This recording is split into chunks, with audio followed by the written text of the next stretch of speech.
Jumin Lee, an 18-year-old often called God's perfection, possessed exceptional handsomeness, appearing as if he had stepped out of a classic painting. Academically, he was brilliant, ranking in the top 2% of his school, and his athletic prowess was so significant he could easily pursue a professional sports career. He was immensely popular, receiving declarations of affection seemingly every hour. However, his less-than-pleasant personality offered a touch of relatability. Yet, even this remarkably gifted individual had a significant vulnerability, an almost uncanny ability for objects, especially footballs, to strike his face with unerring precision, even when he was on the second floor. His classmates watched with concern, but Jumin calmly instructed them to wait, stating that this trial was far from finished and had only just begun. Indeed, the hardship continued without delay. A student carrying a tall stack of books stumbled over a ball, sending the books soaring to impact Jumin's face. Next, a baseball struck his head when someone foolishly hit it in the wrong direction.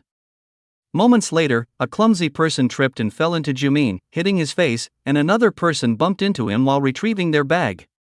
So much misfortune occurred in such a brief period that even those nearby grew worried for Jumin, but he simply remarked that he was accustomed to it. It truly appeared as though he were under a curse, relentlessly pursued by bad luck. And still, his troubles were not yet complete, more adversity awaited. School bullies compounded his woes by deliberately tripping a student carrying a bucket of cleaning water. The contents of the bucket, unfortunately, managed to drench only Jumin's face. The student who tripped apologized profusely, yet observed that Jumin somehow maintained a godlike composure. His shoulders were so broad, in fact, that the bucket balanced upon them without falling. It was noted that Jumin could even perch a mop on his shoulder and still look cool. Everyone expressed concern for Jumin, with some offering him their gym uniforms, but he stated he would just wear his own. The apologetic student offered to cover the dry cleaning costs, while the bullies chided him for carelessness. Jumin's only response was to fix the bullies with a cold, piercing gaze, and later, he splashed cold tap water on his head. He knew he was arguably the unluckiest person in the world and was acutely aware of it. He couldn't understand why one disaster consistently piled upon another, like birds seemingly targeting his head for droppings. Lightning struck unsettlingly close, burglars broke into a bank just as he walked in, water pipes burst whenever he attempted to use the toilet, and previously friendly dogs suddenly bit him as if he were their worst enemy. It genuinely felt as though the entire world was aligned against him. He used to vent his frustration and throw fits about his predicament to his mother. His mother had told him that such negative thoughts and outbursts would only attract more negative energy. Jumin had sharply countered, pointing out that he had narrowly avoided being struck by lightning that very day. His mother, however, gently reminded him that he hadn't actually been hit and was safe in that moment. She explained that his experience largely depended on his own perspective. People learn and grow through challenges, she suggested, and perhaps what he was enduring was a test from God meant to help him develop. Being pessimistic would lead nowhere, she concluded, so he should strive for gratitude and maintain a positive outlook. Tragically, those wise words proved to be her last, as she perished in a fire that erupted the very next moment. Now, Jumin felt a pang of apology towards his mother, knowing he couldn't possibly adhere to her advice any longer. He found it impossible not to be utterly furious at the chaotic and unfair state of the world. He realized he had to take control of his circumstances himself, or risk exploding from the pent-up frustration. His mother had called it a test from God, but Jumin decided to challenge this divine entity directly, determined to see who would ultimately triumph. He resolved to break through any limit with his sheer willpower and reclaim everything that had been lost to him. After enduring a 10 years marked by unfortunate events, Jumin stood clad in a simple bathrobe, holding aloft a gleaming golden object, perhaps symbolizing hard-won triumphs, prompting his internal question of final success. A sense of accomplishment washed over him. He had reunited his cherished family, his pretty, kind wife, his precious bloodline embodied by infant Erwin nestled safely nearby, and even a cute, albeit slightly grumpy-looking, cat resting on a cushion. This peaceful domestic scene represented the culmination of a perilous, all-risking business venture, now seemingly achieved with great success, affording him quiet contemplation as he gazed out the expansive window of their modern, luxurious bedroom, his wife asleep, the baby secure, the cat curled nearby. Jumin discovered the cat playfully clinging to his robe's back. Standing again by the window, admiring the viewer lost in thought, his wife stirred, murmuring sleepy annoyance about that narcissistic pervert, questioning his actions. Suddenly, a system-type window materialized before Jumin, catching him unfazed as he observed the large window, doubling as a high-tech screen, begin glitching, emitting static. A serene female face materialized on the flickering display, watching intently. With the cat now perched amusingly atop his head, Jumin stood before the screen, still holding the golden object, now appearing to drip some dark substance. The female face abruptly questioned if he experienced lag, why interaction stopped, causing Jumin confusion, letting out stammering scream just as digital face closed eyes. Without warning, Jumin thrown backwards violently, collapsing, cat scrambling nearby. Scrambling upright, panicked, disoriented, yelled frantically, now blank screen, demanding know what it was, where it came from, disembodied I briefly seemed watch from digital void. Desperate shouts met only cascade notification messages flashing across screen, complete sad face icons, red X marks, fueling mounting frustration. Meanwhile, woman long dark hair sat desk, observing chaotic scene unfolding laptop screen, displaying Jumin's panicked face, flashing messages. With a sigh, she questioned his dramatic reaction, dismissively asking what he was saying and if he had seen a ghost. Pondering the situation thoughtfully, she leaned back, her gaze drifting towards another blank laptop screen before snapping back, her eyes narrowing as she questioned Jumin's apparent good fortune, wondering aloud if he had become rich pursuing other endeavors. Jumin's wife, still drowsy, to suddenly throw a pillow at him. Jumin, startled and likely annoyed, told his wife to stop and go back to sleep, sighing exasperatedly as she mumbled disorientedly. The woman observing remotely continued her scrutiny, now curious about Jumin's attire, wondering why he wore only a gown. Back in the luxurious room, Jumin seemed to receive digital prompts visualized as floating buttons, one suggested changing clothes, another offered rummaging through the refrigerator. Suddenly, compelled by an unseen force, he found himself peering into the refrigerator, marveling at expensive contents like caviar, questioning why he performed this action seemingly against his own will. A digital cursor clicked the change clothes prompt, causing Jumin's body to move automatically as he changed into a shirt and pants, leading him to exclaim his body moved as it pleased. Another exercise prompt appeared, forcing Jumin onto the floor, prompting his distressed cry about what happened. A horrifying realization dawned. Was that woman controlling him? Confirming his fears, he found himself involuntarily using exercise equipment, humming nonchalantly, while the woman's face reappeared on the nearby digital screen. She posed a seemingly innocent question about the baby's appearance and resemblance to our resident, her shadowy reflection momentarily appearing over the sleeping infant Irwin. Jumin continued his forced exercise, humming again, observed by the woman's face on the screen. Suddenly, he forcefully appeared and take his baby on his hand.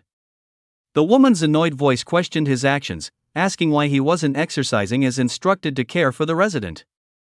Jumin retorted defiantly, but she cut him off dismissively, ordering him to shut up because she had to burn it down. Jumin, now dressed and holding Irwin close, was startled by flames erupting from the kitchen stove, prompting a bewildered what? Simultaneously, the digital screen displaying the controlling woman violently exploded, showering virtual debris. Reacting instantly, Jumin grabbed a fire extinguisher, frantically pulling the pin and aiming the nozzle at the spreading blaze, unleashing suppressant, Sa. Despite his efforts, the fire raged uncontrollably, engulfing the room. Exhausted and overwhelmed, Jumin collapsed amidst the inferno, muttering as he watched in horror flames consume the bed and crib, screaming denials, no yelling for his wife and child. A chilling sense of déjà vu washed over him, the scene eerily reminiscent of past trauma.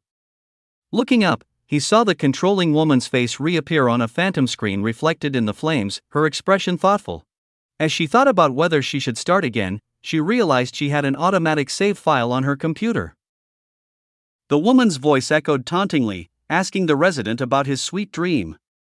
Jumin stood defiant amidst the flames, tense, while the woman mused chillingly if life would be fun if everything went smoothly. Jumin retorted bitterly, finding her twisted philosophy profoundly unfair. As he yells why she do this to him. As flames intensified, a hand made a distinct gesture before firmly gripping Jumin's shoulder. Suddenly, the fiery vision shattered. A different woman, perhaps his classmate, appeared, her expression concerned, shaking him gently, urgently asking if the Jumin was okay and why he was suddenly yelling, jarring Jumin back to a different reality. Still reeling, Jumin found himself disoriented, uttering school, as his surroundings seemingly shifted again. The classmate pressed further about what was wrong and where it hurt, while his internal monologue echoed utter confusion about being at school. Suddenly, the controlling woman's annoyed, disembodied voice questioned his blank state, calling him stubborn. Her face reappeared on a floating digital screen, prompting Jumin's internal question about her identity. Her voice urged him forward, "Come this way, resident," while a vision depicted someone needing water thrown on them. Jumin stumbled backwards, internally frustrated that his body acted against his will, mentally screaming stop, his foot slamming down emphatically. The controlling woman's voice questioned his lack of movement, her digital face hovering nearby. Jumin, regaining some control, walked oppositely, prompting her query about why he wasn't coming.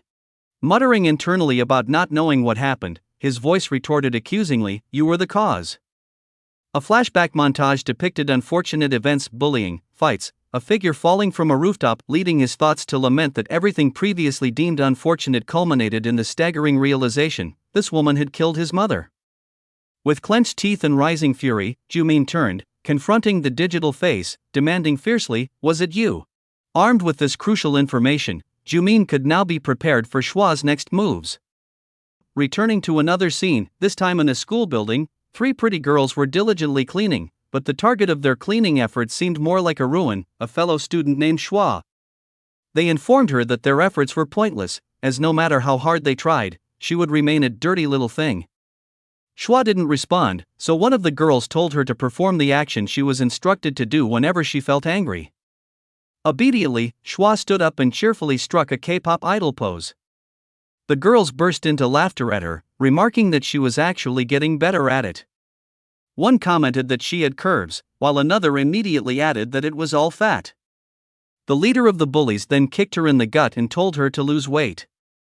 After this typical display of school bullying, the girls quickly grew bored and decided to leave to play peoples at an internet cafe. Shua, on the other hand, ended up in a washing area, emptying the contents of her stomach. She understood that they enjoyed bullying her and acknowledged that there was a pleasant sensation in it for them. She even identified herself as a sadist, though she was unfortunately the one who had to be the target. In a way, she thought that bullying was a natural human instinct, much like animals in the wild ostracize their own kind. So, she returned to her messy room, feeling no resentment towards the girls, believing she was fundamentally like them. She too sometimes felt a strong desire to torment someone mercilessly, the only difference being that her potential targets weren't real, or so she believed. Peoples was currently the world's leading virtual simulation game. Players created their virtual characters, also called peoples, and then managed, controlled, and observed their lives. The game's key features included incredibly detailed graphics powered by AI and quantum computing, offering an unprecedented degree of freedom. Players could observe the characters' social relationships, personalities, lifestyles, and much more. Crucially, they could control the characters' lives through remarkably realistic interactions that closely mirrored real life. Jumin, it turned out, was one of these characters, and Shua was the god who had created his world. While playing as Jumin, Shua reflected on how she had been bullied with a mop earlier that day and how infuriated she was. She decided that Jumin needed to cheer her up now, and what better way to do that than to make him experience the same things as the sadist freak herself. Back in his class, Jumin was distracted by a small, blue pointy symbol hovering over his head, a clear indication that bad luck continued to follow him everywhere. This was evident even when something completely unexpected happened. A kid entered the classroom with his dog as if it were entirely normal. And naturally, the dog seemed to have an immediate beef with Jumin. To survive all the scientifically unexplainable misfortunes that plagued him, Jumin had always had to be meticulously careful and prepared. This explained the calm way he reacted to the dog barking aggressively towards him. He calmly opened the window, quickly fashioned a bone out of paper to lure the dog, and then let the dog jump out of the window to catch the paper bone.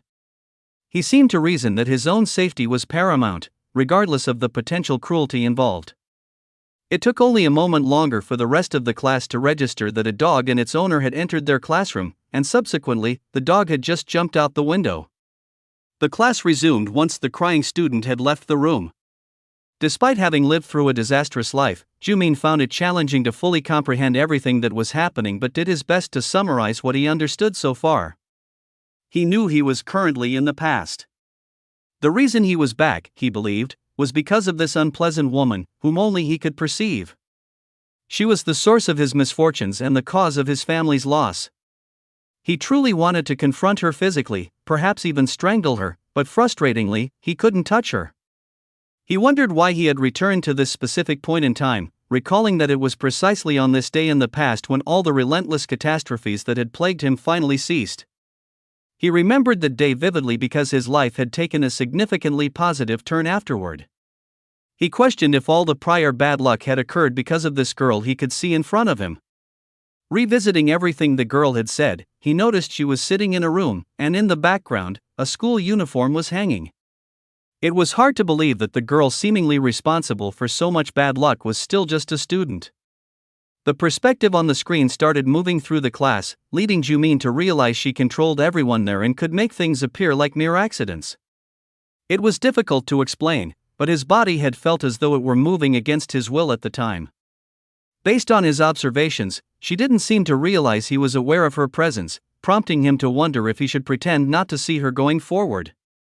Suddenly, his body froze, along with everyone else in the classroom. Jumin could see a classmate suspended in the air, who then began spinning like a top and transformed into a sparkly maid outfit, resembling a third version of Sailor Moon's attire. The boy started spinning again as Shua was clearly determining his fate. She smirked, declaring that there was no color superior to pink, and instantly, everyone in the class was turned into pink rabbits. She laughed heartily, deciding this would be the boy's uniform for the day. Jumin snapped, shouting that it wasn't funny. The teacher was taken aback, assuming he was dreaming. Jumin apologized for losing his composure but also realized something profound. Not only was he the only one who could see her, but she could also alter their perceptions and behaviors, as no one else had noticed the change in their uniforms. He grasped that this laughing, chaotic teenage girl was the deity who had created this world. He felt utterly defeated. He was in a terrible situation if the god was actually a teenage girl. Jumin stood his ground, watching the high school boys running around in their bunny uniforms. He genuinely couldn't get used to this absurd scene. He noticed the girl snickering and asked, though she couldn't hear him, what she was scheming now. Of course, she remained oblivious to his words. He was still reluctant to fully believe that a teenage girl was the god of his world, but he thought that if he handled this situation wisely, he might gain an advantage.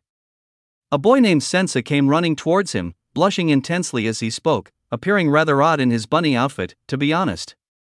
Jumin already knew Sensu was going to talk to him. Jumin also knew Sensu had come to give him the money for the dry cleaning, which he had refused in a relaxed, confident manner, like an alpha male. Ever since that day in the past, the guy had followed him and played a part in the success of his business. Jumin finally grasped the most significant detail: he was in the past. Therefore, he knew what events were coming. Since he was back before the tragedy, his wife and daughter were not gone, rather, he simply hadn't met them yet. So, if he meticulously followed the same steps he had taken to reach his future, he could get his family back. Jumin yearned to be with his family again. However, his plans went awry when Sensu, panting slightly, asked if Jumin had a boyfriend. Jumin could see the way Sensu was fidgeting, like a girl about to ask her crush out.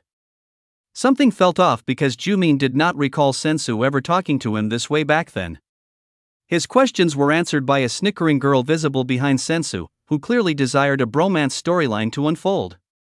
Jumin was horrified by her antics, shocked that she could control emotions as well. If that was the case, his carefully constructed plans were indeed ruined. Sensu was about to confess something, but Jumin quickly shut him up. He considered that all he needed to do was retrace his previous steps to regain his family, but the problem was this girl. She was going to interfere with everything he did from now on.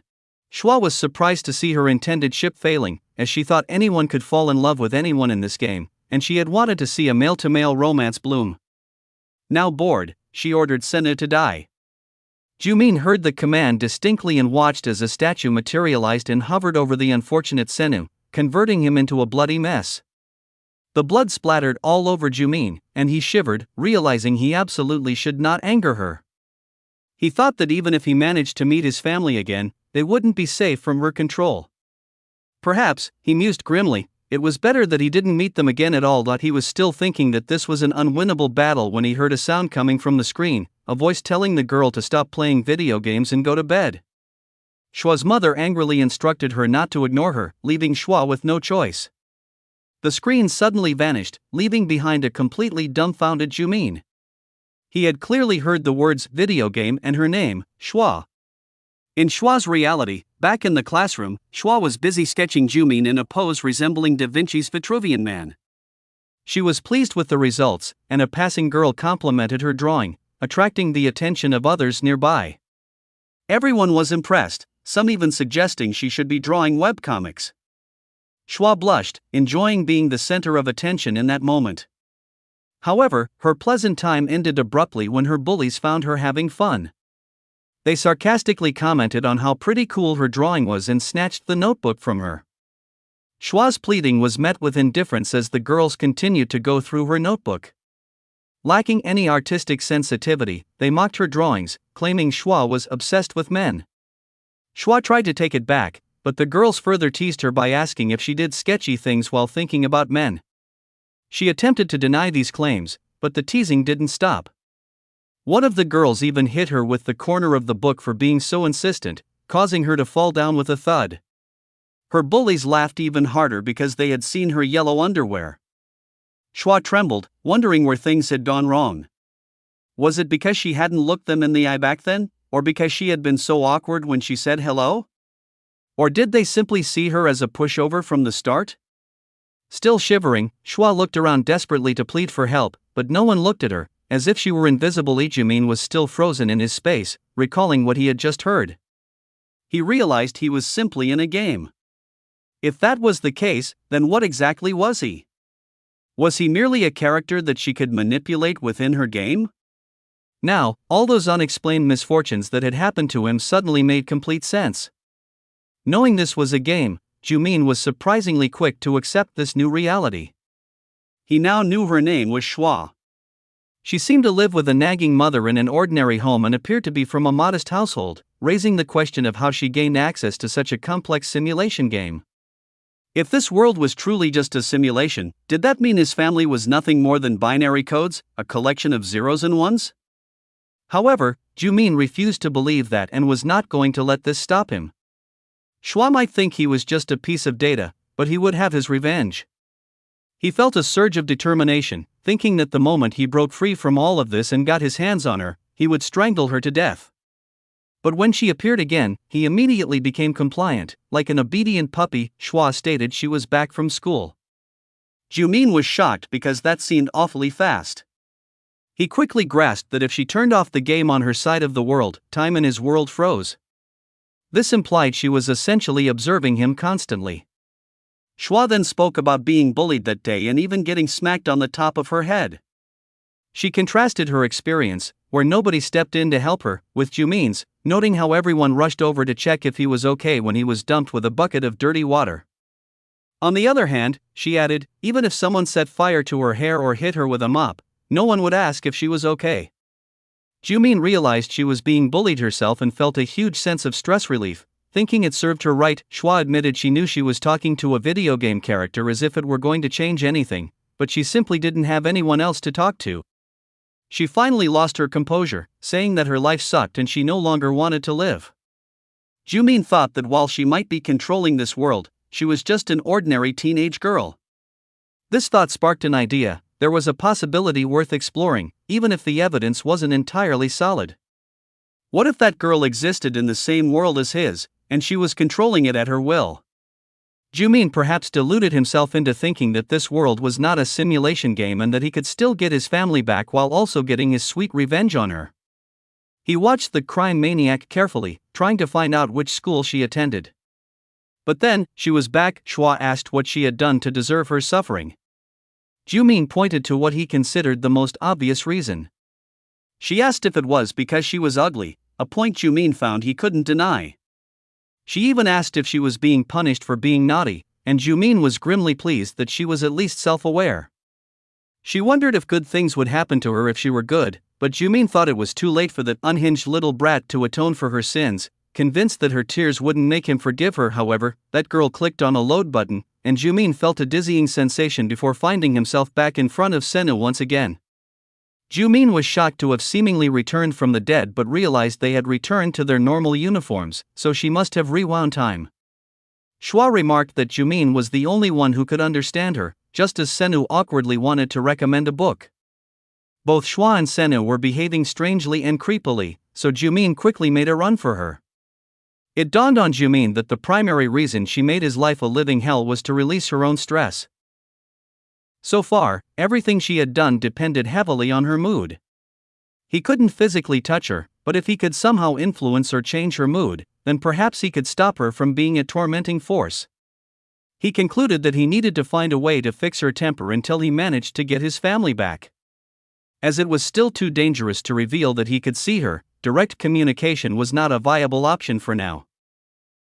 Seeing the school bully on the playing field, he decided to act, sprinting towards him with both Shua and Sena following closely behind. Jumin knew that if his words were ineffective, he would have to demonstrate his point through action.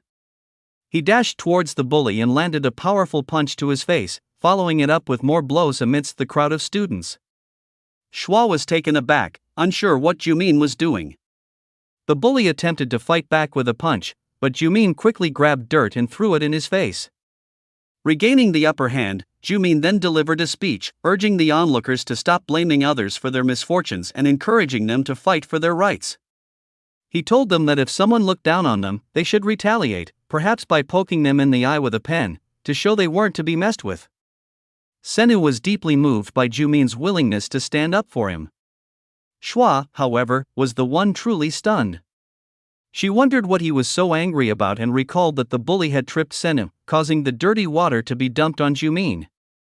She concluded that Jumin was taking his revenge and became excited at the sight of him fighting, even imagining him with a dog biting his head during the altercation. In the principal's office, Gong, the bully, was fuming that Jumin had started the fight. The teacher, hearing his shouting, told him to control himself, finding it hard to believe that an exemplary student like Jumin would initiate such an incident. She stated, however, that Jumin would be in serious trouble if Gong's claim was true. Jumin admitted that it was true, which only angered Gong further at the teacher's initial skepticism. Jumin then pointed out that Gong had conveniently omitted the first part of the story, which involved him bullying other kids. He explained that earlier that morning, Gong had displayed typical bullying behavior by tripping Senu while he was cleaning the hallways. This not only caused Senu to fall but also affected Jumin, leading Jumin to believe Gong deserved a lesson. Jumin calmly suggested the teacher could verify his account with the other students. Gong argued back, but the teacher silenced him again. Jumin then asked Gong why he thought it was unfair when Jumin did the same thing to him, given that Gong consistently bullied others every day. The teacher considered reprimanding Jumin for using violence, but Jumin strategically flexed his academic standing, mentioning he ranked in the top 2% nationally and had a bright future. He questioned if the school could take responsibility if his grades suffered because of a lowlife like Gong. Jumin, incredibly confident, described as more thick-skinned than a pineapple, reasoned that the school wouldn't want the scandal of a tall, handsome student being tormented by a bully while the institution turned a blind eye. Recognizing the validity of his argument, the teacher decided to let the incident pass this time, issuing a warning to Gong about his behavior. Gong protested it was unfair, but Jumin instructed him that he wasn't the ruler of this world, reminding him they lived in a civilized society, not a jungle. Jumin then made his most intimidating face and added that in a civilized society, people studied hard precisely to avoid being treated like insignificant individuals like Gong. This was the first time anyone had talked back to Gong in such a manner, and he ran away crying like a distressed maiden. The teacher then dismissed Jumin as well, telling him to go study and continue making the school proud.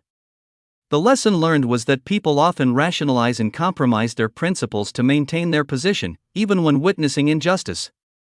With a plausible excuse and reasoning, they could effectively be silenced. Playing the politics allowed one to gain influence everywhere. This message was particularly impactful for Shua.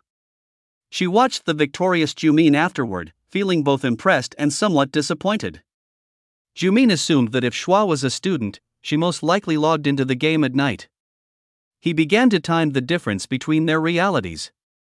He started a timer on his phone, and it took exactly 15 seconds for Shua to reappear. However, her appearance was what mattered most at that moment. She looked terrible, like a rotten potato. She told Jumin she felt liberated earlier because she had found the courage to slap her bully, feeling a massive weight lift from her chest and experiencing a thrill she had never felt before. Jumin initially thought his plan had worked and she would now change for the better. But his hopes were dashed when she explained that there were too many bullies, and they had ganged up on her and beaten her severely, leaving her looking like a puffer fish. She had slapped her enemy once and received 100 blows in return. Of course, she blamed Jumin for this outcome and took on a devil form, promising revenge later. Back in class, Jumin sat with something that looked like a strange halo above his head. Initially described as a low-budget moon, it turned out to be his shining bald head. Despite this oddity, he remained very popular, even looking somewhat like Shakespeare. He regretted celebrating his earlier success so prematurely. While he hadn't expected it to be easy, he truly hadn't anticipated such negative consequences. He realized he had no idea how high school girls fought and, even more so, how teenage girls thought. In his own past, he had been too focused on his grades to consider such matters. He decided to approach the closest target, Ha-yun, as he contemplated what could possibly go through a teenage girl's mind to make her so determined to make his life miserable. Ha-yun, his chosen target, told him how elegant he looked in his outfit and even addressed him as Lord when he called her name. Jumin, speaking just as elegantly as he looked, asked what was currently troubling her. Ha-yun replied that since they were in their second year of high school, she was primarily focused on preparing for college applications. Jumin removed the outfit and asked about her interests, but he looked so incredibly handsome while asking that even an older woman would have blushed intensely. What chance did the teenage Ha-yun have? She was clearly flustered because the normally cold and aloof Jumin was acting completely out of character, asking personal questions and engaging with her specifically. Like any other teenage girl in this situation, she assumed this could only mean Jumin was attempting to flirt with her. Meanwhile, Jumin, the source of Ha-yun's redness and confusion, was observing the virtual goddess on his phone screen, who appeared to have frozen in time, mouth wide open in surprise. Jumin noticed a fast-forward button displayed at the bottom of the screen. He quickly put the pieces together, concluding that time in his world was somehow set to fast-forward, which made Shua's time seem much slower in comparison. This train of thought led him to a significant conclusion. The reason misfortune had stopped striking him starting from that pivotal day in his past was likely because his time had been fast-forwarded, preventing Shua from being able to consistently interfere with him. Feeling utterly exhausted, Shua tells Jumin that she is too tired and he should also go home and get to bed. Meanwhile in school, Jumin, momentarily forgetting her presence like many others, is reminded when she blushingly reveals her current interests are watching beauty gurus, supporting bands, and dating. Jumin reacts like a boomer, lecturing her about prioritizing her studies as a student. Ha-yun becomes infuriated, pointing out she only answered because he asked and questioning his initial motive. Jumin honestly states his desire to understand teenage girls, which Ha-yun finds peculiar. Finally, night arrives, and Jumin gets some much-needed rest after such a long and eventful day. However, his mind is still preoccupied with finding out which school Shua attends without being discovered. He is too tired for his brain to function effectively, wishing that stalker of a god would leave him alone while he sleeps. As he drifts off, he muses that if this is a game, it surely must have a title. Shua watches Jumin sleep, observing him like a stalker, and tells him to sleep well because he has a big day with a surprise ahead of him tomorrow. The next day, Jumin wakes up finding himself in his school uniform, having been too tired to change the previous night. He looked up to see a very smirking Shua and, to his bewilderment, a flustered Ha-yun in her pajamas standing in front of him. They were in what appeared to be the school's storage room. In her own world, Shua was in a storage room being beaten by her bullies, having forgotten that one of them held a red belt in Hapkido. The incident had begun when Shua was being bullied as usual, but she felt such intense anger that she suddenly snatched her hair back from their grasp and slapped the leader directly in the face. The bully who was slapped simply rubbed her stinging cheek and coldly asked what gave Shua the right to forget her place.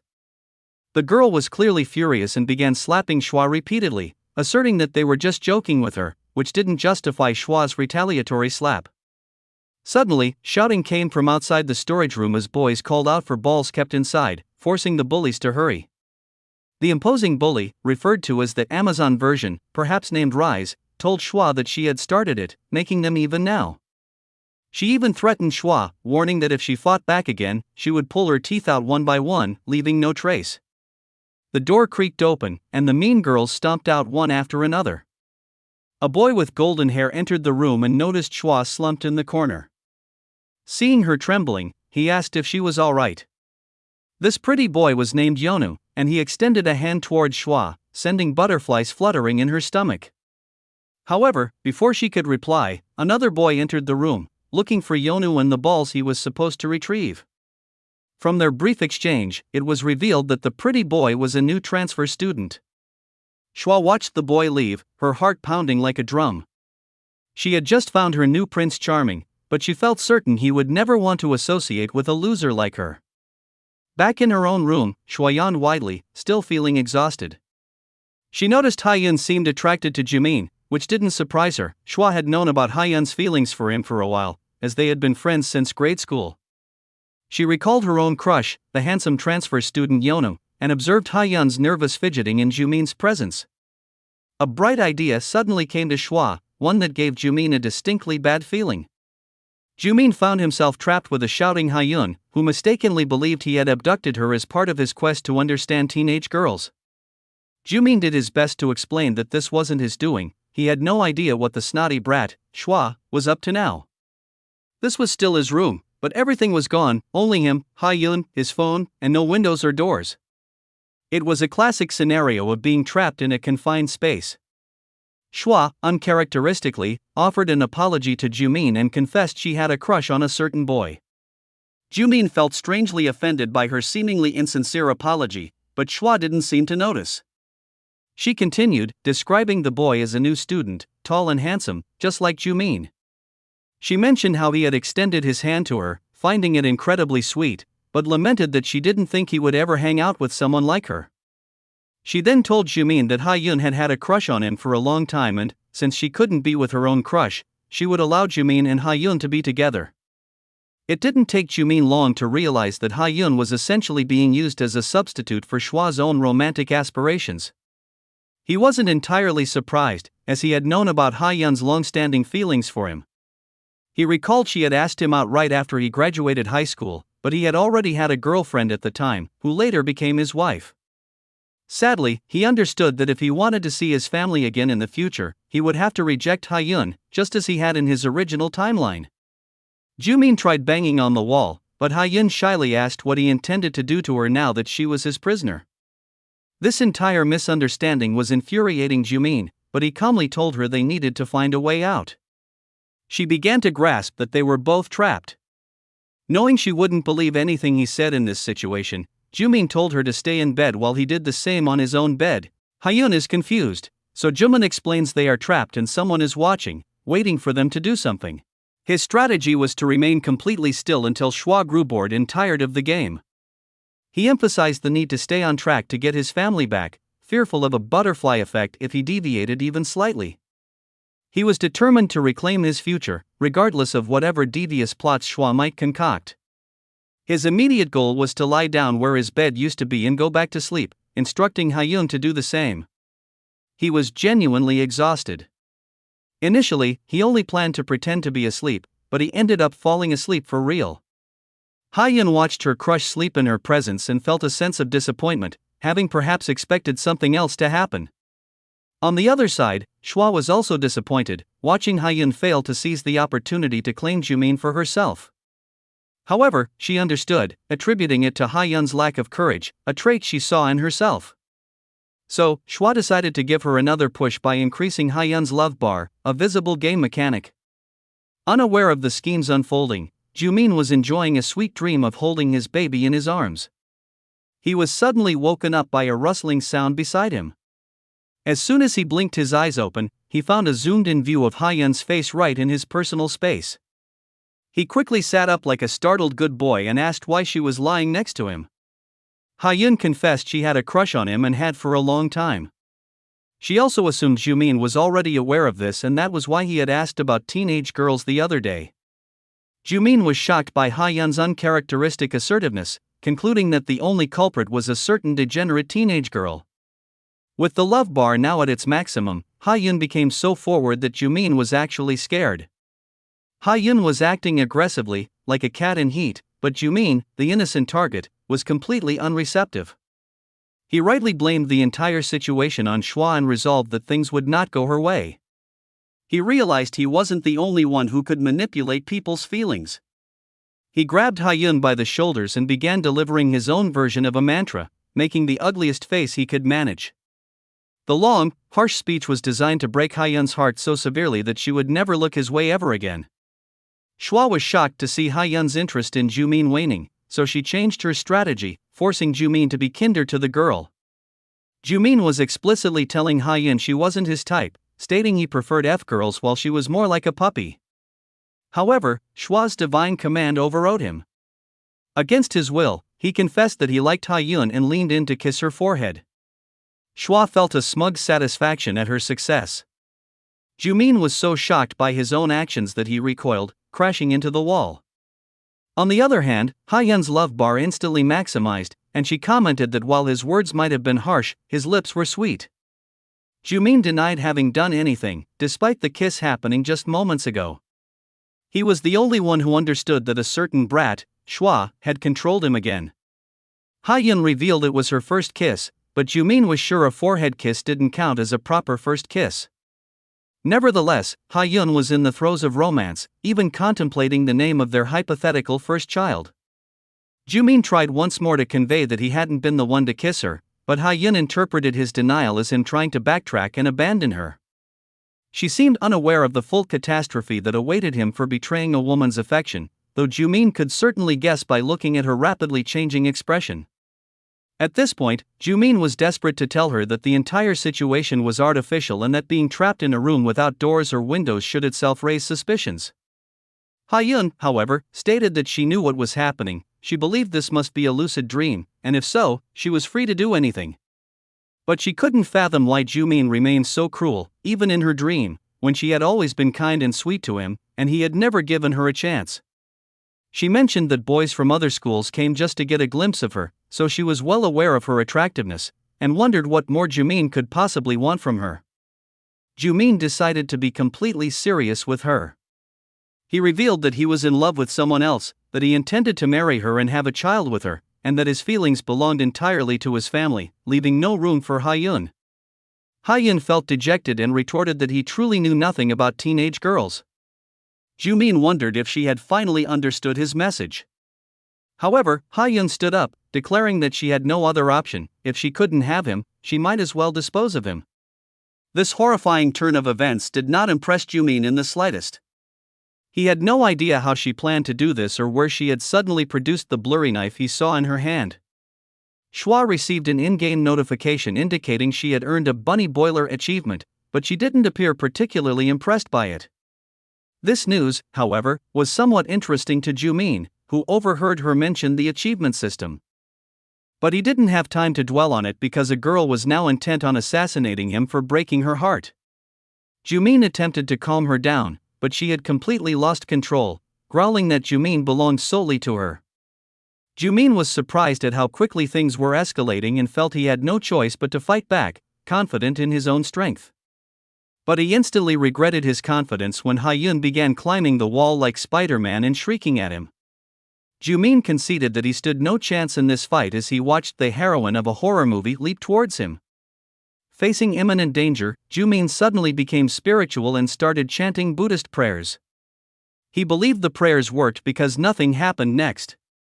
He slowly opened his eyes to find a very terrifying Ha-yun frozen in midair. Jumin remembered that Shua had the ability to stop time. He then heard her say that she couldn't let him die yet, as he was still her number one. Jumin couldn't understand this toxic love that caused him so much trouble, yet acknowledged that Shua had indeed saved him. The next day at People's High School, Jumin felt exhausted and terrified by the previous day's events. He desperately needed to find out which school Shua attended, but felt he couldn't if she kept interrupting him. Ha-yun entered the classroom, her friends asking if she felt better since she had been sick. She seemed completely normal, thanked them, and returned to her seat. She even greeted Jumin, asking if he had been sick as well, since he had also skipped school. Jumin trembled slightly, saying he was fine, wondering if she genuinely believed what happened yesterday was just a dream. Ha-yeon told him she had the strangest dream, but Jumin quickly interrupted, saying he had had a nightmare and didn't want to discuss it. She asked if he was no longer interested in teenage girls. Jumin emphatically stated that he was not interested anymore, having learned how terrifying girls could be. Ha-yeon then smirked creepily and said she wouldn't give up easily, sending shivers down Jumin's spine. Another cute girl in the class was scrolling through her phone, contemplating which video to upload. The school uniform worn by one of the girls on her screen seemed oddly familiar. Jumin was busy in school, scrolling through his phone, still trying to find any simulation game that featured a replica of his world, but without success so far. It was difficult to tell from the screen alone which school the uniform belonged to, but it was the only clue he had. He attempted to take a photo of the uniform, but his classmates assumed he was taking a selfie because they knew he was attractive. However, the screen showing the god didn't appear on his phone's camera, so he decided to draw it instead. Jumin took out a pencil and began sketching. When Ha-yeon came to ask him about lunch, she found him drawing the portrait of a teenage girl. This reinforced her belief that Jumin was truly interested in teenage girls. Jumin's attention was then diverted by a rather tacky song playing, to which a classmate named Jio was dancing while recording a video. However, the comments were all negative, prompting her to log off. Jumin called out to her, asking why she was jumping around like a lunatic. Jio explained she was filming a TikTok video and even described what the app did to the seemingly oblivious Jumin. He asked if there were many teen girls on the app, but Jio wished he had asked about the overall number of users rather than specifically teenage girls. Jumin showed her the portrait, telling her he was looking for a school where the girls wore uniforms like the one in the picture. Jio expressed jealousy that he was so talented at drawing, as it looked incredibly realistic, making her initially think it was a photo she was seeing. She claimed she recognized that uniform, having seen it somewhere before. Jumin was desperate for more information, but Jio found his eagerness aggressive. She smirked and adopted a somewhat evil expression as she told him that his method of asking was simply too rude. Jumin acknowledged he had been too worked up and come across as overly demanding. He then asked if Jio wanted money in return. However, Jio claimed she was too pure and innocent for talk of money, stating there was something she desired even more. Jumin, pulling an intense, annoyed expression, told her to hurry up and say it. Jio was incredibly excited to resume her stream, but this time, she wouldn't be facing criticism alone. Jumin and Jio began performing the tacky dance together, although Jumin clearly lacked enthusiasm. This silly dance surprisingly caused Jumin's fame to skyrocket on the app and even more so within the school. Jio got exactly what she wanted. Jumin was attracting massive attention, making her dream of becoming an influencer seem imminent. To capitalize further, she planned to milk Jumin for more, introducing him to her blind followers. Jumin, meanwhile, embodied patience, motivating himself that all of this was a means to get his family back, but this didn't diminish his desire to take revenge on Jio for the humiliation once everything was over. Just as they finished, the devil Jio caught him again, intending to use him as a clown for more views. Shua returned to the scene, observing that the person she frequently tormented was now being tormented by someone else. She disliked the sight of the smiling Jio intensely, as it reminded her of her own bullies who filmed her without consent. Jumin finally noticed Shua had been staring at him for a while and felt incredibly embarrassed. Shua, with her distinctive appearance, told him she hated pickers, braggarts, the most in the world, finding their arrogance sickening. While she might be Jumin's self-proclaimed worst enemy, he agreed with her on this point. Shua hadn't even known Jio existed until that day but found her so annoying she wanted to annihilate her. This, however, was something Jumin couldn't agree with, as he desperately needed to ask Jio something. He pleaded with her to tell him about the school, but Jio wasn't done toying with him yet. In the next instant, a knife came flying towards her, but Jumin intercepted it like a superhero. He looked around and saw Ha-yeon radiating a dark aura of jealousy, clearly being controlled by Shua. The selfish Jumin couldn't let Jio die before she disclosed the location of the school. However, that addict Jio seemed oblivious to the danger, continuing to record videos. Next, a boy hovered above Jill with a chair, ready to smash her, but Jumin again grabbed her and saved her. Shua was enraged that he kept protecting Jill, while Jill felt touched by the protection. Jumin realized the floating symbol he had been seeing represented playable characters, and when it appeared above someone, it meant Shua was controlling them. Armed with this information, Jumin could prepare for what was coming. The question loomed: could he defy his teenage god and protect Jill? Meanwhile, Senu was busy handling large trash bags when he noticed the commotion on the first floor.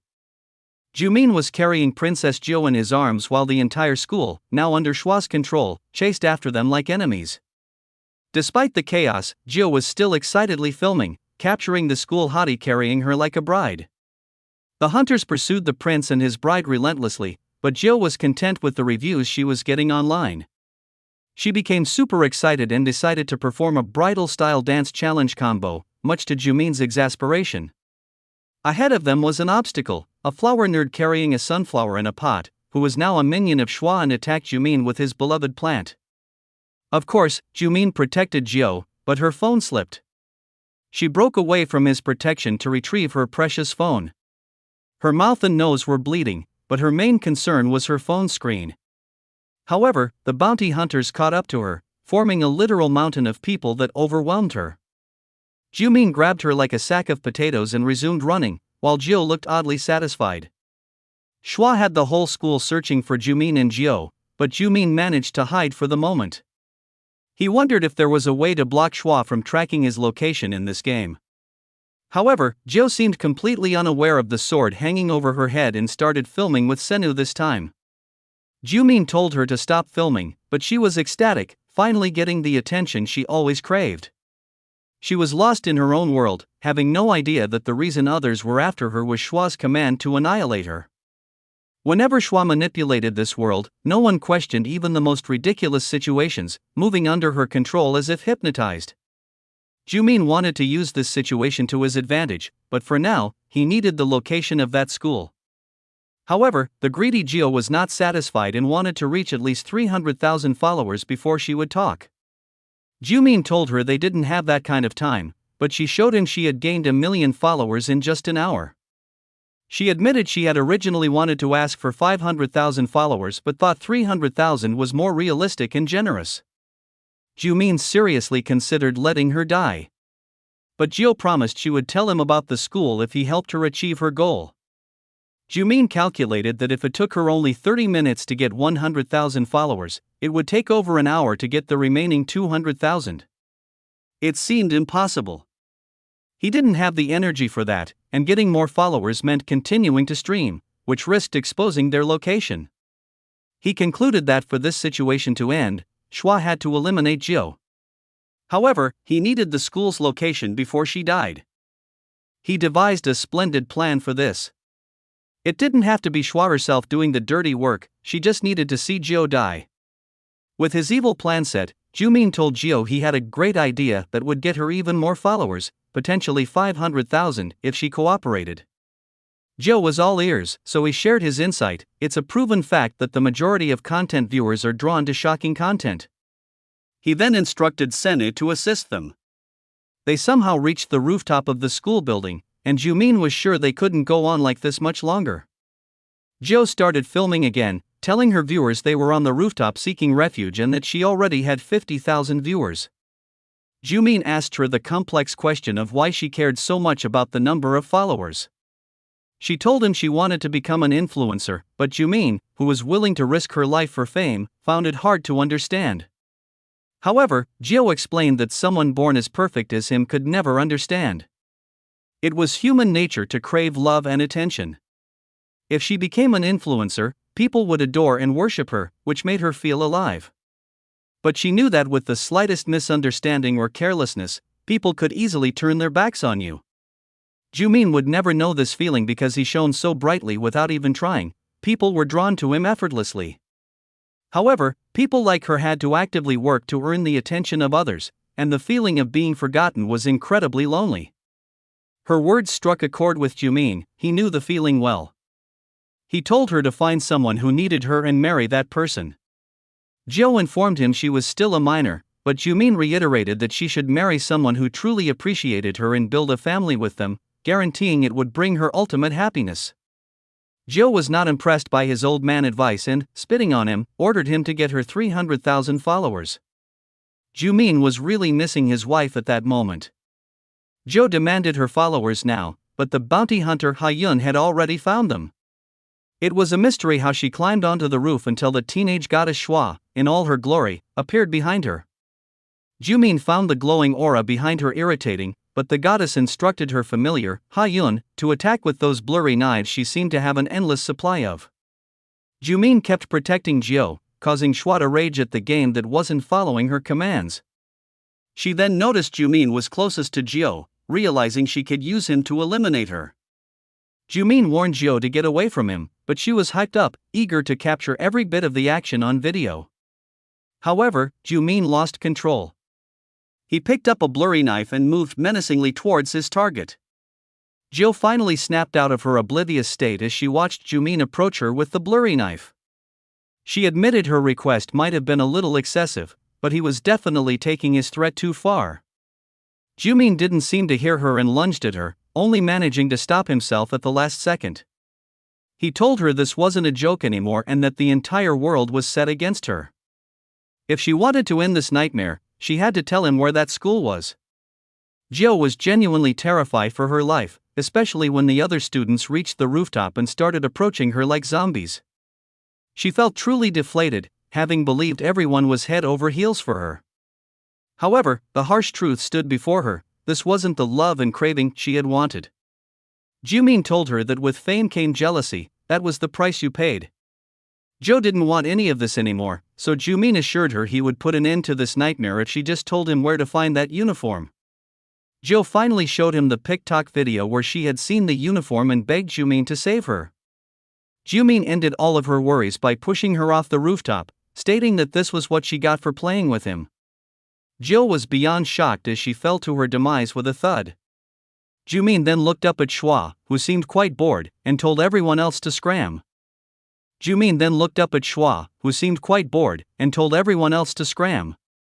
When Shua's image vanished from his sight, Jumin smirked, acknowledging that thanks to her foolishness, things had actually gone smoothly for him.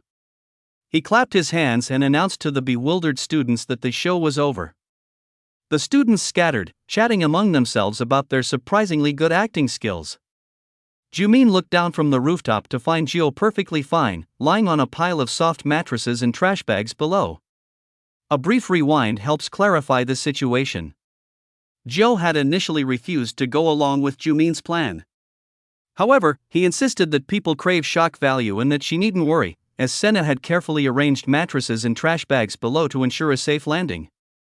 Jio argued that while she was okay with acting, falling off a school rooftop was a completely different matter. Jumin then motivated her by questioning if that was her limit, reminding her that the path to becoming an influencer wasn't easy. If she wanted fame, she needed to be prepared to work hard, as nothing came without sacrifice. He repeatedly assured her everything would be safe and told her to stick to the script. So, while Shua was desperately searching for Jumin and Jio, Jumin had attracted the attention of the students, the minions. He told them they were going to film a skit and invited them to join, promising to guide them. The students were initially uninterested until he mentioned he would treat them to burgers if they got enough views. The students were completely unaware that they were actually being controlled by Shua and genuinely believed they were acting of their own free will. Experiencing bizarre phenomena like stone sculptures falling from the sky and uniforms switching to pink bunny costumes, everyone had strangely come to accept these events as natural occurrences. Since Jumin was aware of Shua's control, he could use this to his advantage, as Shua couldn't hear their real-world conversations anyway. He planned to orchestrate a fake scenario that Shua would believe was her doing. He gave instructions to the students to rush to the rooftop in 10 minutes and pretend to be zombies trying to attack him. He cleverly changed their apparent target behind Shua's back so that the visual outcome would be the same, students chasing them, but the underlying intent was different. This way, he could satisfy Shua's desire for drama while also saving Jio. This entire performance was a deliberate trick to deceive Shua, although Jumin genuinely meant his initial threat towards Jio because he found her truly annoying. Senna was worried about Jio, but she was too stunned to process anything other than the fact that she now had 500,000 followers. She had finally achieved her goal of becoming an influencer, but surprisingly, she wasn't that excited, blaming it on dopamine deficiency. Senu suggested perhaps falling from the rooftop wasn't enough to give her a dopamine rush. Jio then observed that Senu seemed to have a lonely life as an outcast, which clearly offended him. She clarified that she was merely wondering if he wanted to be famous. She argued that bullies wouldn't look down on him if he became popular, and he would gain love and attention. Senu retorted that he was already receiving love and attention. Jio, surprised, asked the source, and the mama's boy replied it was from his mother. Changing tactics, Jio asked if he had made any friends. Senu said he did have friends, but Jio warned him she would kick his butt if he said his friend was his mother. Senu then stated that Jumin was his friend since he had saved him from the bullies and even needed him sometimes. He added that it wasn't lonely when someone needed you. Jio looked at Jumin, recalling what he had said on the rooftop, and finally realized what he had meant. She daydreamed about him needing her. Jumin was annoyed just by her gaze and wished he could have actually finished her off. Nevertheless, he had achieved quite a lot that day. Not only did he find out where to find the school uniform, but he also learned about specific moments when Shua's control wasn't absolute. It was a victory for him today. However, a voice from behind reminded him that it wasn't over yet. He felt a blurry black knife pressed against his neck, and the person holding it, Ha-yun, asked what was going on between him and Jio. Jumin told her he simply helped Jio film a TikTok video when she asked. The person, Ha-yun, seemed to accept that explanation and vanished into thin air, leaving Jumin, now terrified of this unstable teenage girl.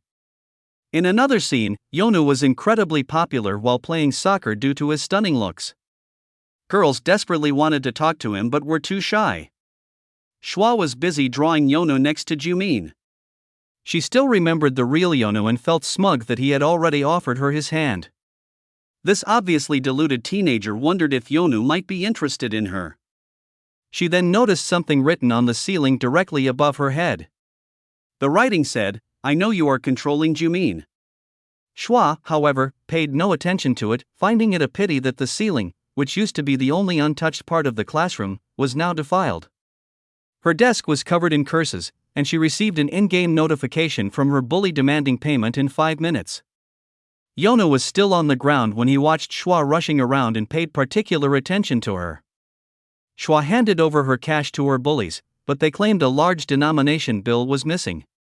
Shua had actually used it to buy an expansion pack in People's, so this was all the money she had. She was trembling, but the bullies told her not to be scared, she could just pay the rest next time. Shua explained that she couldn't do that as she got a limited allowance from her mother and this was all she had managed to save. She begged them to skip the payment for the week, but the girl grabbed her hair and angrily stated she had been lenient enough already and Shua had crossed a line.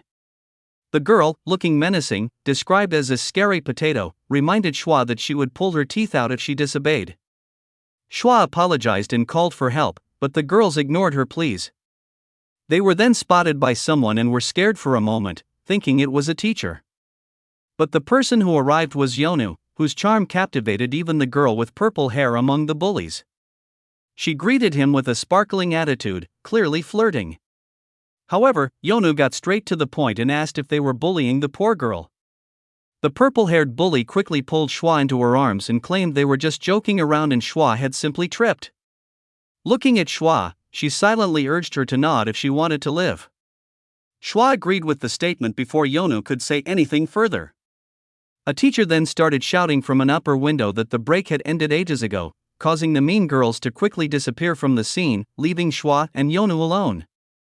Yonu spoke first, acknowledging that bullying exists everywhere. He then stepped forward and introduced himself. He asked for her name, and Shua blushingly told him.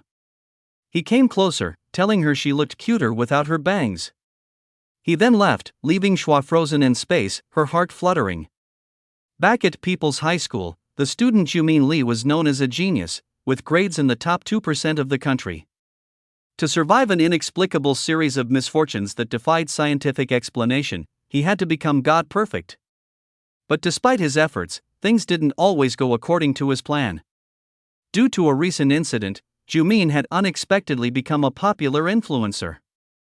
This was definitely not part of his original strategy and would make it harder for him to carry out his carefully planned steps. He needed to find out which school that uniform belonged to as quickly as possible, but no matter how hard he searched, he couldn't find it. Furthermore, the account of the girl who had the uniform, described as gorilla-looking, was set to private, preventing him from getting any information from her. He tried sending her a message while planning that if he did manage to get in touch with her, he needed to act when Shua couldn't find him, as before. Did he have to wait until the playable symbol disappeared from his head, or could he somehow make it disappear himself? It suddenly became eerily quiet. He looked around to see the yellow playable symbol on everyone around him, which gave him the creeps. Shua seemingly answered his unspoken questions, as she instructed everyone to stop bothering Jumin and return to their seats. Everyone stiffens and begins hurrying out of the classroom towards the cafeteria. Jumin finds himself seated alone at a long table piled high with food. Next, he was walking down the school hallways on a red carpet, with the other students bowing down to him. Jumin was shocked by Shua's sudden change in behavior and her being so nice to him. He even saw her dancing around in her room. She asked if he also thought she looked cuter without her bangs. Jumin found her so infuriatingly cute that he wanted to tear her to pieces. Unaware of his true feelings, Shua excitedly told him that Yonu had called her cute and even stood up for her against her bullies. Jumin observed that she had clearly had a good day at school and that the flow of this game seemed heavily dependent on her mood. Suddenly, Jumin received a shocking message on his phone. While Shua was still recounting her happy story, he made his escape. He dashed out of the school building because he had received a reply from the gorilla girl, who wanted to film a TikTok video with him. Jumin ran all the way to the bus station to get away from Shua's watchful eyes. He managed to slip away while she was distracted, but he knew she would notice soon, so he needed to hurry. He continued his chat with the gorilla girl, named Susie, who proposed a collaboration on TikTok. However, Jumin was sick of the app and refused, instead asking her which school she attended. Susie immediately suspected he was a fake account and a pervert who only wanted to know her school. Jumin tried to convince her he was the real Jumin Lee, but Susie didn't believe him. Jumin was getting annoyed, but the girl demanded a picture of him as proof. He quickly snapped a photo on the spot, attracting curious stares from people around him. Jumin sent the picture, desperately hoping to get the school's name. Susie finally believed he was the real Jumin but remarked that the school's hottie was a perv. Jumin was about to lose his temper, but she then said she would tell him about the school if he agreed to film a TikTok video with her. Jumin reluctantly agreed. She sent him the location, Suwon High School. Jumin had never heard of it. It was a 30-minute bus ride from his current location, and since he was already at the bus station, he headed there immediately. Jumin sat on the bus, contemplating what he would do when he found that school and potentially Shua. It seemed like she was just an ordinary girl playing an ordinary game, but after everything he had suffered, he couldn't forgive her. In any case, he had to deal with Shua before he met his future wife, for his family's safety. He had met his wife in his freshman year of college. However, when a new person entered the bus, he was shocked by what he saw. Back at People's High School, Shua was frantically searching for Jumin and couldn't even find him at his simulated house. She complained that the game was lousy because it didn't even show the character's location. She had had enough and decided to just reload a previous save point. But seconds before she did, a notification popped up indicating that Jumin had left for another region. Shua didn't know where he was and looked for help within the game's interface. She received a message suggesting she get a pet that could track sense. Shua was furious. This required her to spend money, and besides, Jumin didn't even have a dog. But she suddenly remembered a dog, a furry creature with the face of a mafia boss from earlier in the day. The dog was now a playable character. The dog's owner asked if he had gotten a calling again, and when the dog barked, she told him they must obey when she commanded. So, the dog dashed out of the playground. Jumin, on the other hand, was still frozen in shock, staring at his future wife who had just entered the bus. He truly hadn't expected to meet her so soon, but he was incredibly happy. He started to get up but stopped himself. He knew he couldn't get close to her just yet, as it could potentially ruin their future if he didn't approach her according to the original timeline. He might never meet his child again. He needed to watch her from a distance for now. However, his hope shattered when he saw his future wife with another boy, happily debating about paying the bus fare. Jumin was seated directly behind the happy couple and was decidedly not happy. He clearly remembered his wife telling him he was her first and last love. The two continued their flirting, and Jumin found it disgusting. His future wife was giggling happily while Jumin tried to calm himself, rationalizing that teenage love was merely child's play. He told himself he had to look past it because, in the end, he was Soil's one and only true love. He kept his composure until they chose to kiss right in front of him. Their lips were about to touch when Jumin quickly placed his hand between them. The boy was furious, but Jumin simply stated that public displays of affection were illegal. The boy became aggressive, saying they were a couple and it was just a peck on the lips. When the boy demanded to know who Jumin was to interrupt them, Jumin finally lost it and announced that he was Soil's future husband, asking who the boy thought he was to kiss his wife in front of him. The boy was as stunned as everyone else on the bus. The text then abruptly cut to a cliffhanger, encouraging the reader to subscribe to see the next part.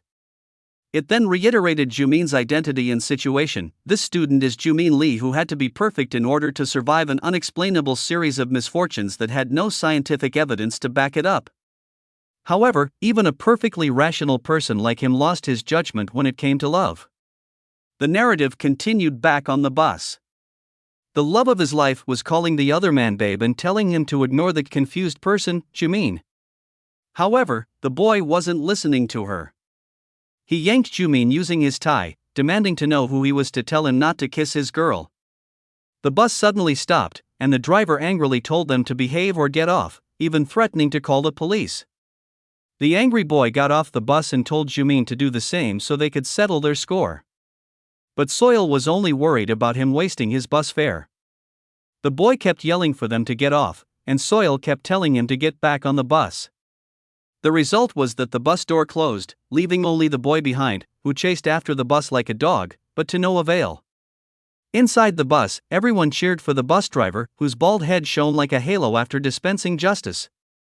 Soil glanced at Jumin, who turned his face away, but she wasn't letting him off easily and demanded to know who he was to intrude on them. Jumin inwardly acknowledged he shouldn't have done that but couldn't help himself. He imagined how she would feel hearing about an ex-boyfriend she never knew existed and then seeing him acting affectionately with her. He was sure she would be just as mad. Hearing no answer, Soil said he was being cocky because he was tall and handsome, but girls didn't actually like that. Jumin was still thinking about how much longer until his destination and how to rectify the situation when, before he could come up with anything, the driver noticed a girl with a dog standing directly in the middle of the road.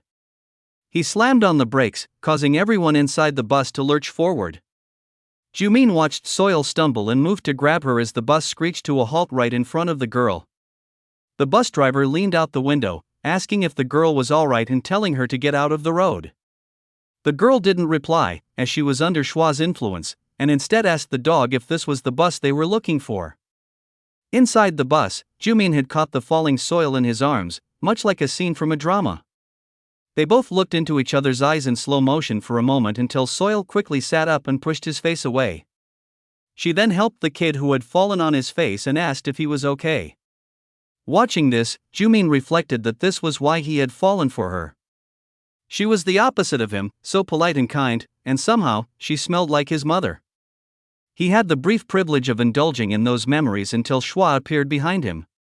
She asked why he had run away when she had been extra nice to him that day. She questioned if he preferred her to bully him because he liked pain. Jumin was clearly startled, questioning how she found him, but then reasoned that it wouldn't be strange for a game to have a character tracking function. His attention was caught by a passenger wanting to get off the bus, so Jumin also got off, wanting to get as far away from Soil as possible at that moment. However, to his shock, he realized Shua had already caught up to him. She appeared in front of him, asking if he was running away again and claiming he was her prisoner forever. It was truly a bad day for Jumin, because the boyfriend from earlier also caught up to him and kicked him so hard that Jumin skidded far away on the road. Shua seemed to have no idea who the attacker was.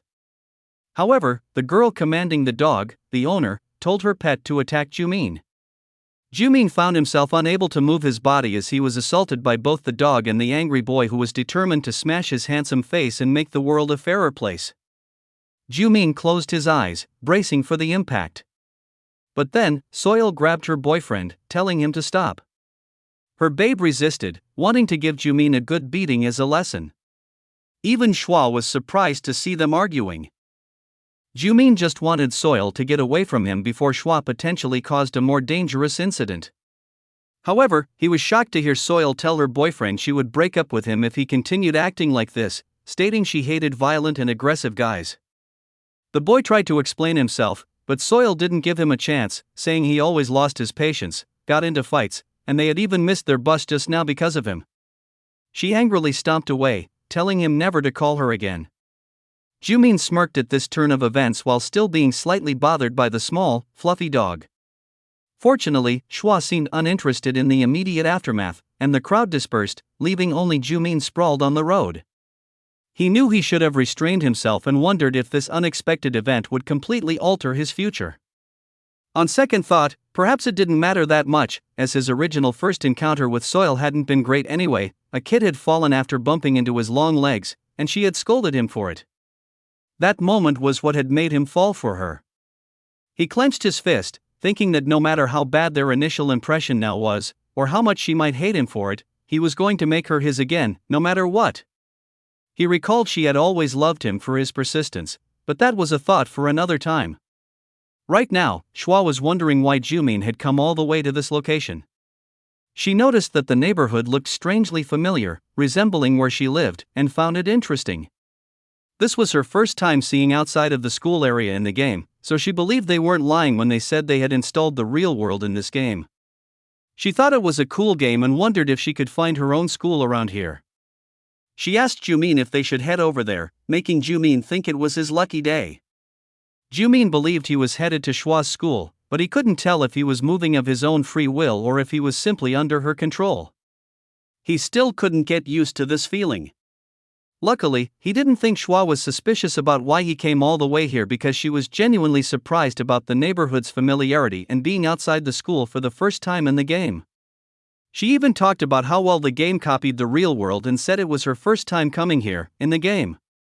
Most people playing a simulation game resembling their world would search for their own neighborhood, but it was also possible this world had no direct relevance to where Shua actually lived. He remembered Shua mentioning that Peoples was a cool game, but there was also a chance that she had changed the school's name, thinking it was lousy. Jumin's phone buzzed.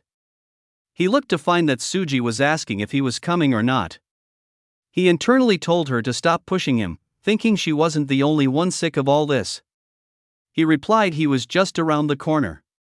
But Suji then told him all his friends were waiting for him. The question about friends was soon answered as Jio stood in front of him, waving enthusiastically. Both Shua and Jumin wondered what Jio was doing here.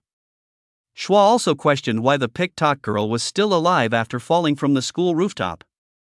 She wondered if this was a bug in the game, as she clearly remembered Jio dying back then. Jumin almost got caught off guard but managed to smile, because he had no intention of stopping Shua from eliminating Jio anymore. He had gotten all the information he needed from her anyway. Jio, completely unaware of the situation, casually told Jumin she missed him. Jumin, meanwhile, was simply thinking of getting rid of this pesky kid who wouldn't affect his future.